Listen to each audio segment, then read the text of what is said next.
सबैमा नमस्ते। म रुबिन गुरुङ। नेपालको अवस्था तपाईँलाई थाहा नै छ, हिजो भएको घटना रसुवा र त्रिवेणीको कति जोखिम छ। त्यो मान्छेको कसैको खुट्टा, कसैको शरीर, कसैको लासै भेटेको छैन। त्यसो देख्ने बित्तिकै मन त सिरिङ्ग भएर आउँछ।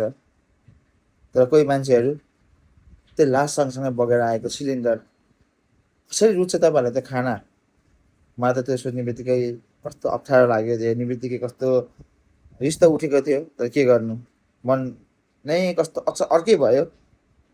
मैले मेरो सहयोग लिएर आएको छु, जति सक्छु त्यति सहयोग लिएर आएको छु। हाम्रो prime minister disaster relief fund भन्नेमा तपाईँहरूले सहयोग गर्न सक्नुहुन्छ।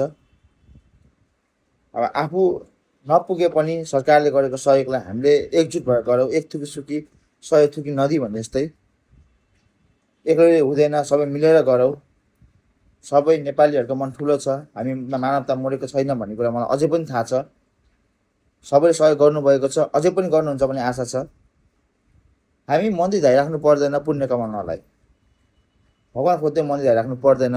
हामी यस्तै दुःखमा परेको मान्छेहरूलाई, किनकि त्यो दिन हामीमा पनि आउन सक्छ भन्ने कुरा सोचेर नै सहयोग गरौँ। मान्छेको जिन्दगी हो, आज छ भोलि छैन। त्यही भएर तपाईँ सबैले सहयोग गर्नुहुन्छ भन्ने आशा छ। कृपया सबैजनाले, जो मान्छे जानु भइसकेको छ उहाँलाई रेस्ट इन पिस भन्न चाहन्छु।